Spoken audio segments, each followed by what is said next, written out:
Hi, and welcome to the Rights for Women podcast. My name is Laura Boone, and I'm one of the guest hosts. And today I'm delighted to be talking to Jenna Lo Bianco, who is the author of The Italian Marriage. So, welcome to the show, Jenna. It's lovely to have you on. Thank you for having me, Laura. I'll do a brief introduction of Jenna from her biography.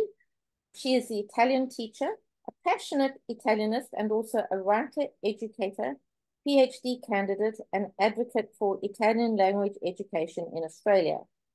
With nearly 60 publications to her name, Jenna is trusted to write about all things Italian. She is a fellow of the International Specialized Skills Institute and the Italian Australian Foundation, and has written and consulted in educational publishing for more than a decade. Jenna may appear to live in Melbourne, but her heart and soul are Rome's most permanent residents. They are. Thanks And for having me. you're welcome. And her book is actually set in Tuscany, Umbria, and it's about a fake marriage. I love the tagline on the book, which is an Italian inheritance, a fake marriage, it must be amore. I can't take credit for that. I think that was my publisher, Alex Lloyd, who came up with that. So full credit to Alex. Oh, go, Alex, because it's perfect. Now, I just need to ask you about our hero, Matthew, and his surname. How do I pronounce that? Well, okay. So pretend that the apostrophe is not there. The Damo. Okay, that makes it much easier. Yes. So, the heir to the Dharma family trust must be the youngest legal age married male. And that brought up a question immediately in my mind as to why the youngest? That's weird.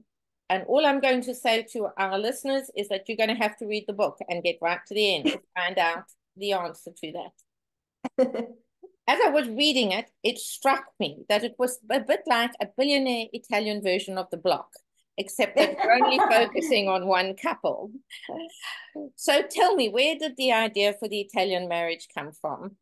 The idea was very commercially born, I must say, Laura. The story is not a creative or romantic sort of story. I had spent 4 years trying to publish my first book traditionally.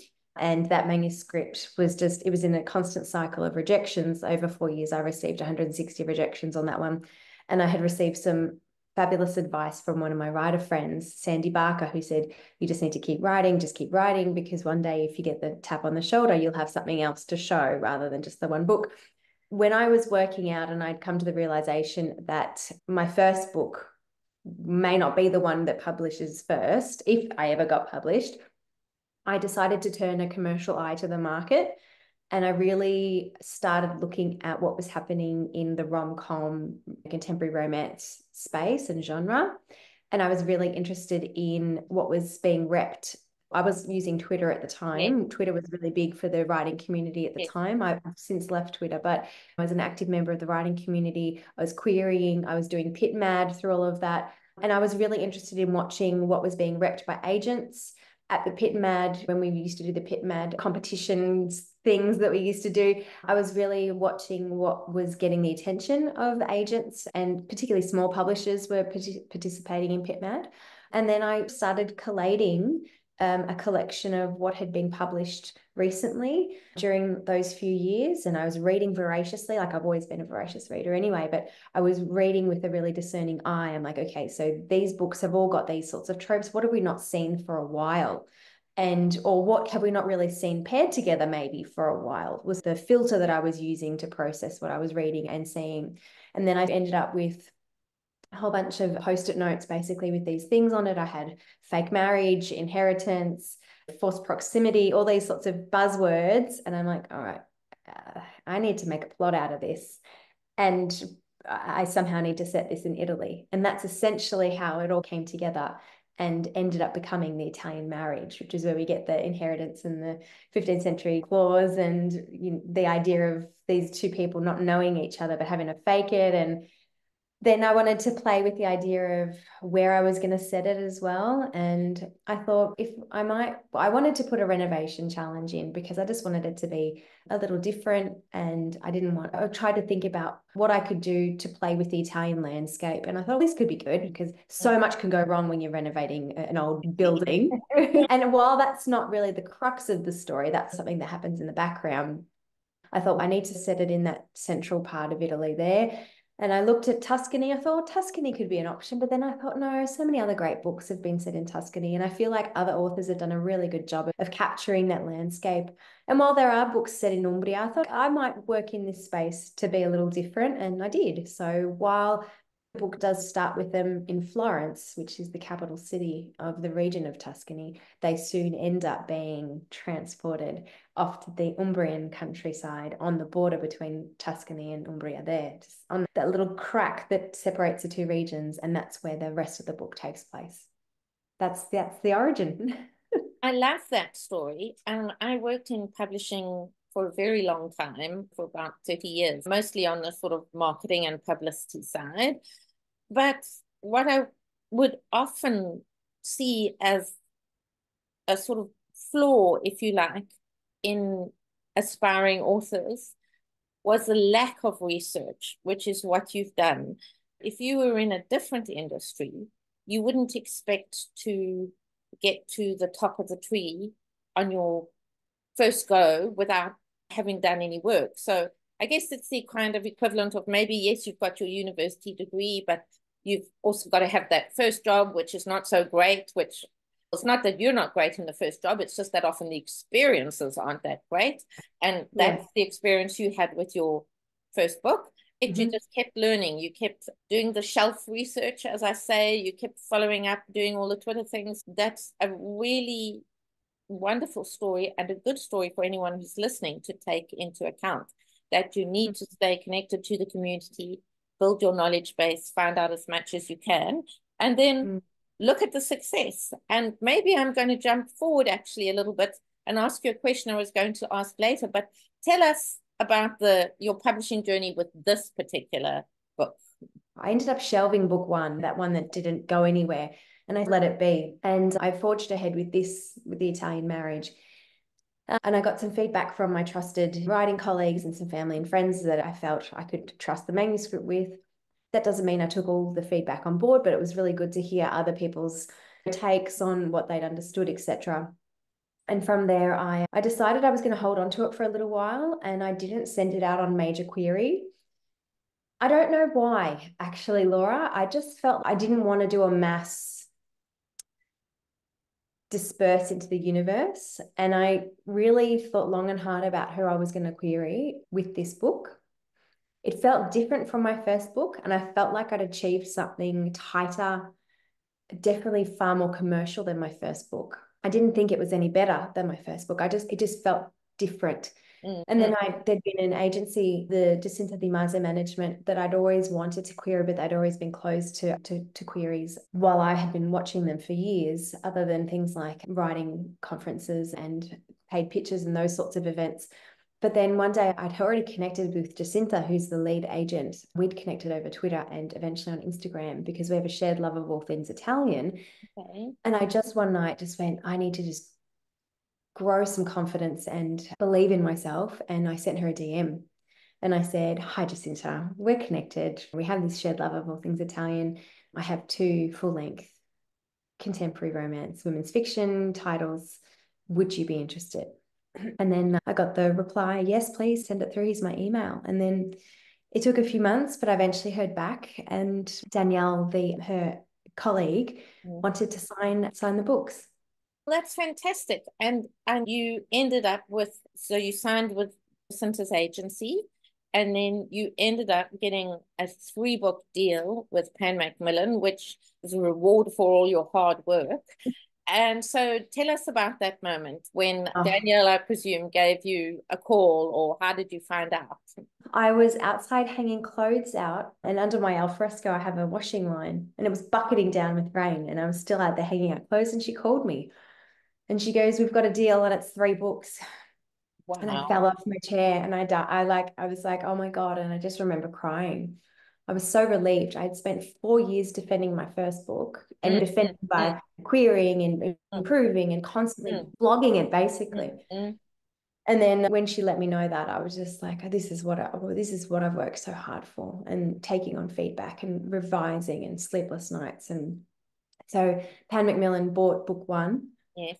They bought The Italian Marriage, or what's now become The Italian Marriage, and they bought another one, which was based on a synopsis and a very short sample. And that I've already finished. And we're in the sort of editing phase of that, trying to just really polish and bring out the best of that book at the moment. And is it also set in Italy? Yes, so I found very much my niche market and my strength in this sort of rom-com contemporary women's fiction space, dealing with and playing with Australians in Italy or Italian Australians in Italy or whoever they might be, but bridging these two worlds. So that's definitely what I've created for myself. I think that's playing to your strengths and your passions, and that always strengthens one's writing just because it's so close to the heart. But returning to The Italian Marriage, when I first started reading the book, the opening is actually a sort of a non-fiction piece by Stefania Recca, who is a relationship psychologist, and she's talking about what you need to strengthen a relationship. And I'm like, is this Jenna in disguise, or is this a real person? Let me see if I can find her. And I couldn't find her, so I'm assuming that she's like a character in the book, actually. And it comes into the relationship, and Sarah and Matthew get to know each other by playing some games and various things. But so where did the idea of having, it's not before every chapter, but before sort of significant moments in their relationship, you have this advice from the marriage counselor, etc. Where did that come from? I can't even remember, Laura. It was so many years ago now that I wrote it. But it wasn't there. Initially, it was just Sarah who was reading this book by this relationship expert and psychologist. And I had them that first night where they're in the hotel room in Florence, and they're like, okay, we need to make sure our story's straight. We need to learn as much as we can together. And I thought she'd be the sort of girl who would love an eBay bargain. I just think because she's so resourceful and down to earth. And I've got this card game to fast track our relationship and our friendship. And it was really cheeky and naughty. And it was naughtier than it is in the book now. We did pare it back a little bit and redistribute some of the sexy cards. If I can call them that, because it was like, whoa, this is big sex questions right up in chapter 5 or 6 or whatever it was. But that's how I also got to know my characters as well, because the idea of these flashcards is that you're asking big picture questions about life and goals and how you feel about particular things and your strengths and weaknesses, etc., which is something in a relationship, in a real life relationship, you learn with time, right? You don't sit there and necessarily play a game. And then I thought, oh, maybe she can also be reading a book. Maybe the cards come with the book, and maybe there could be some link there. And then I was thinking about how I was going to structure the narrative. You know, as you said, that these little excerpts from that book all happen around really big key points or peaks of tension, essentially, or shifts in the narrative. And I thought it might be clever if there could be some sort of foreshadowing of what's going to happen. And I speak in riddles a little bit in those. There's some hinting around the idea of building a house or renovating a house, your relationship house, and then we find out they have to renovate a house.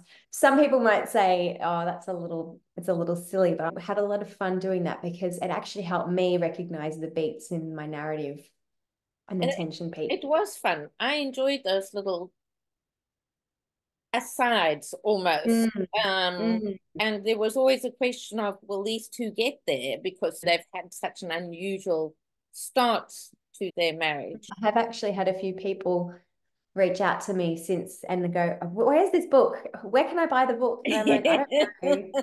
I don't know diddly squat about relationship psychology. I just made it up because it was convenient for my plot, but take the advice. And then I've had other people reach out and they're like, I'm a psychologist. This is really good advice. I'm like, okay, great. I'm glad that it's holding water for someone. That's fantastic. The book has an amazing name too. It's called First Date to I Do.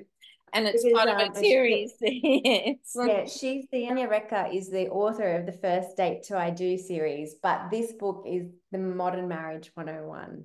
That's right. Yes. Yeah. Yes.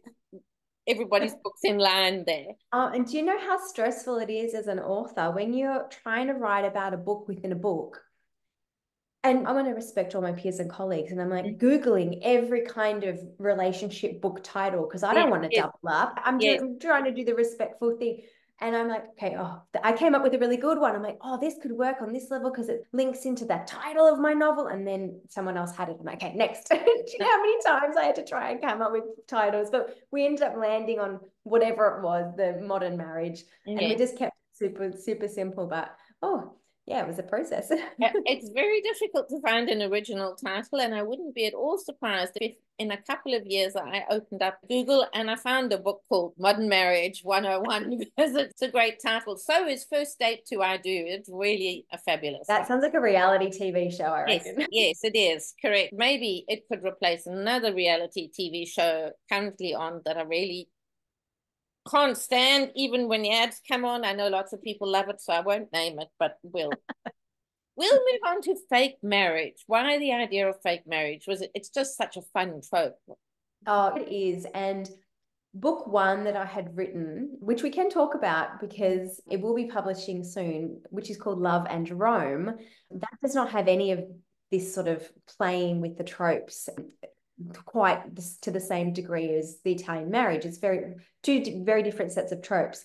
But when I had done the initial look at the market, work out what's publishing, etc., and I had all those cards out, the fake marriage was one that came up. And it's not that I had particularly read widely within the trope. I just thought that it would piece together well. The fake relationship is one thing, but I needed the stakes to be higher.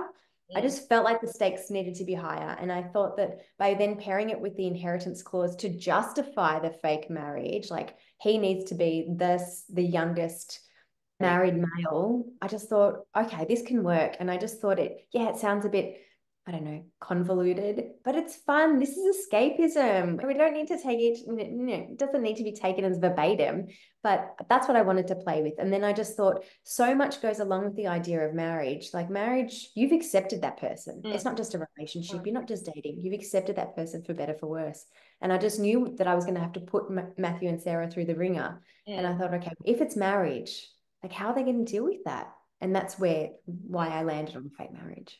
Okay, I was a sucker for it straight away because I love fake marriage because it just does have that closeness, which maybe you can avoid if you're just fake dating.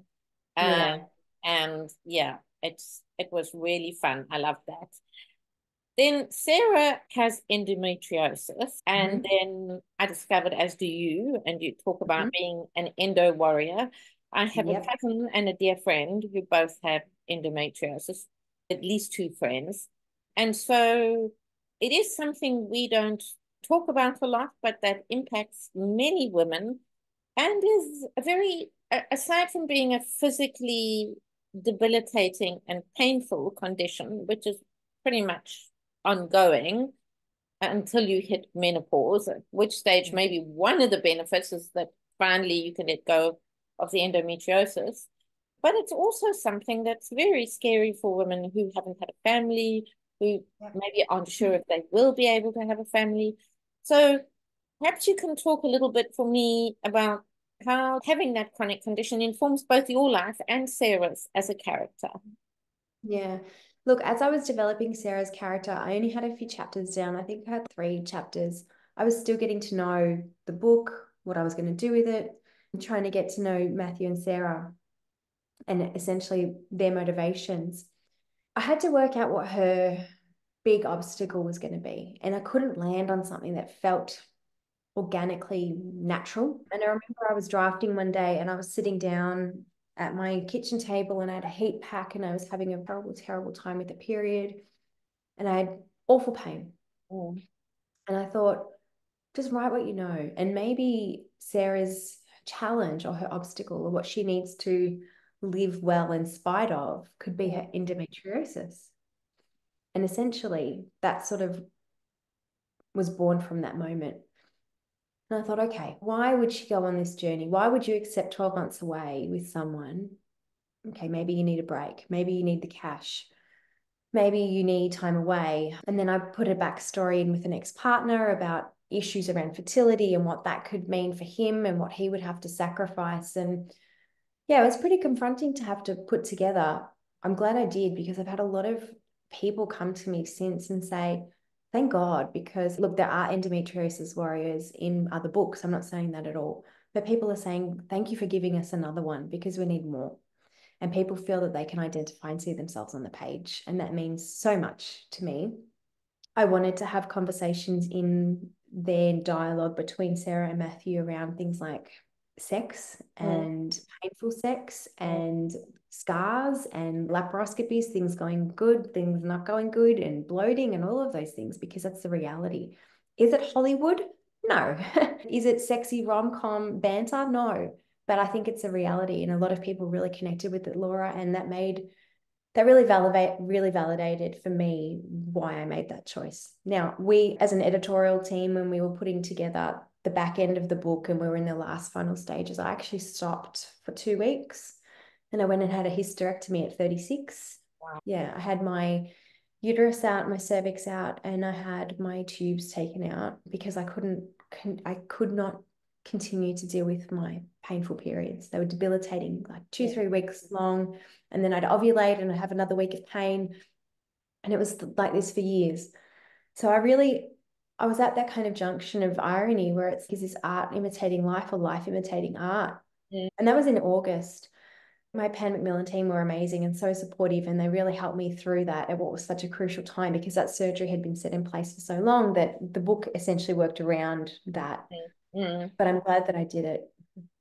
I'm glad that I did it, and I'm glad that she's an endo warrior now.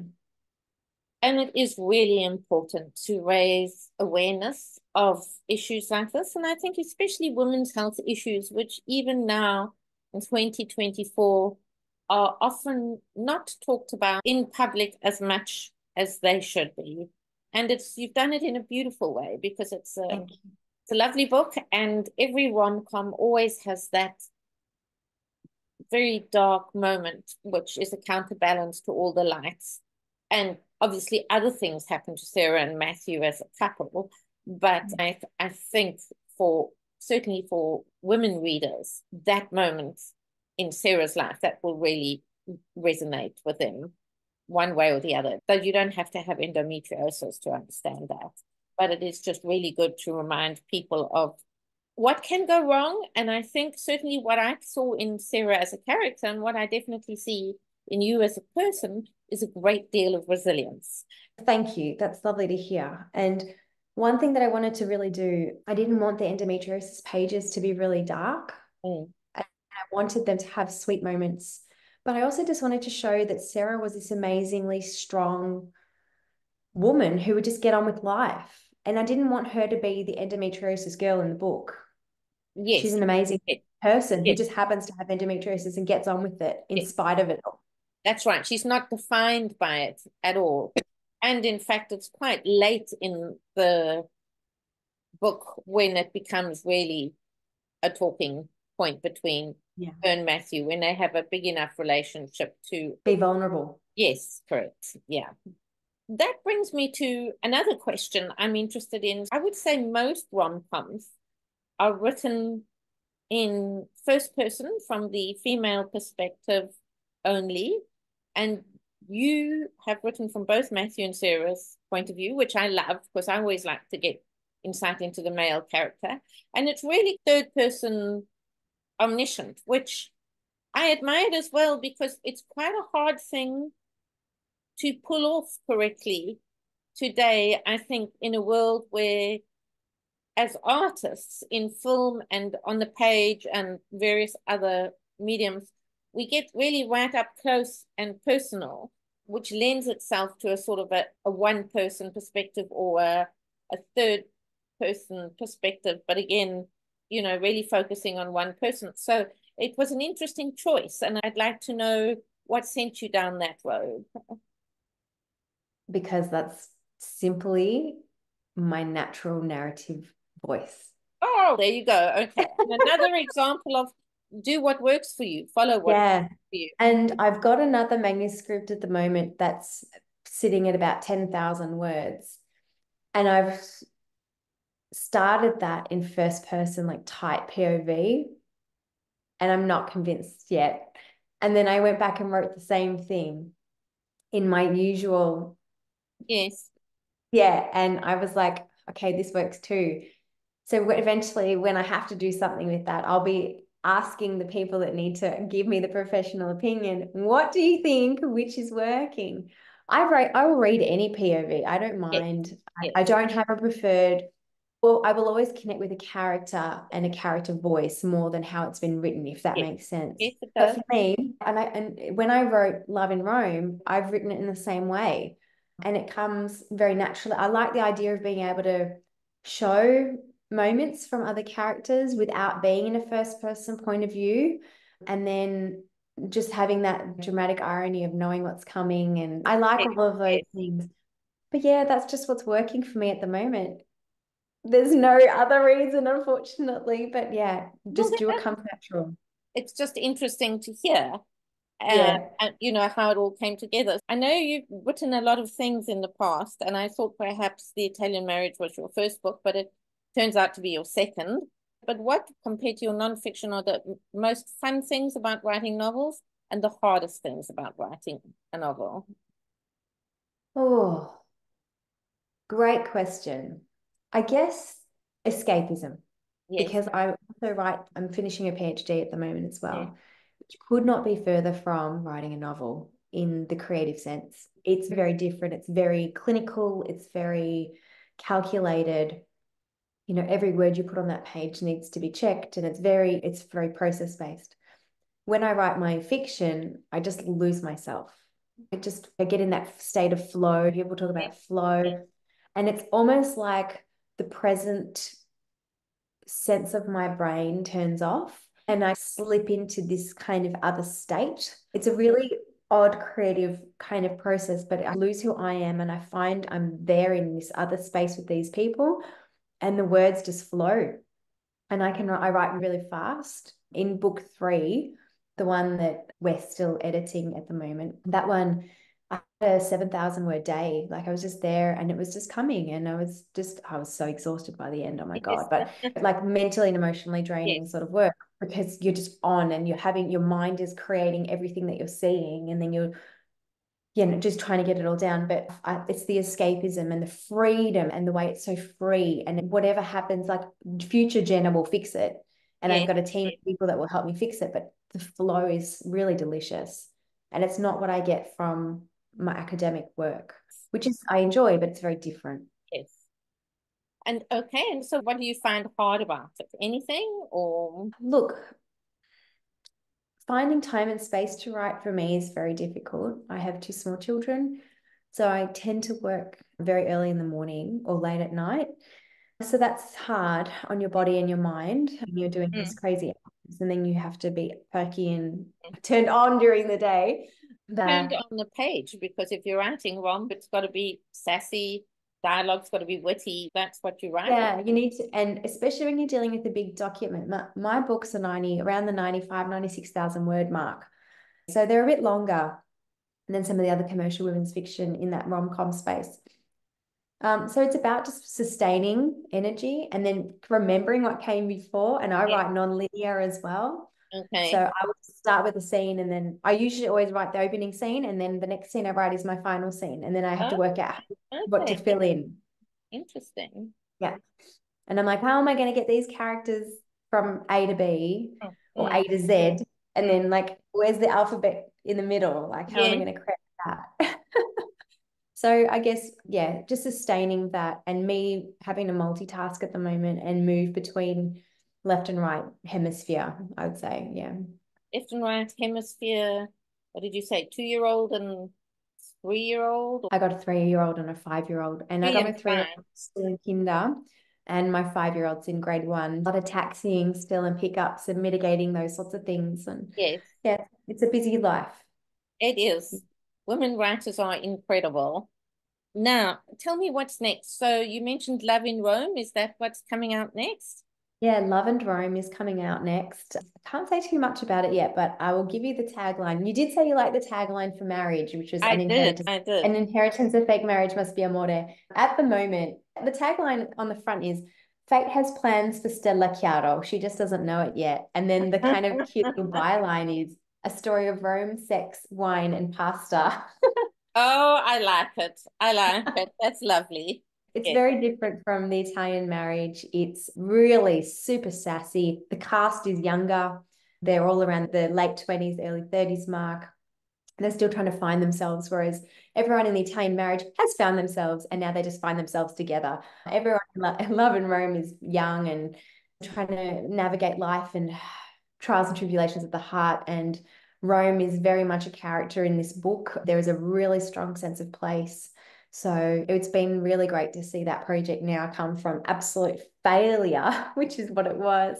And now it's been reborn and reshaped, and it's really fun and vivacious and so colourful. And I'm really excited for people to see that one. That's wonderful. And it's again a good message for other writers to remember that really all you need for your book in traditional publishing is one champion who really believes. And if you haven't found that person, it doesn't mean there's a problem with the book. It just means that you haven't made a marriage for that book that's going to That's work. right. That's right. And for everybody who's listening out there, Jenna's books are available in print and ebook from wherever you choose to get them. An Uh, audiobook as well. and audiobook. Oh, wonderful. Yes. Okay. That's very exciting. I love a good audiobook as well. And if people are looking to find out more about you, Jenna, or to follow you, where can they find you? Instagram is where I live, and they can follow me at the.italian.teacher.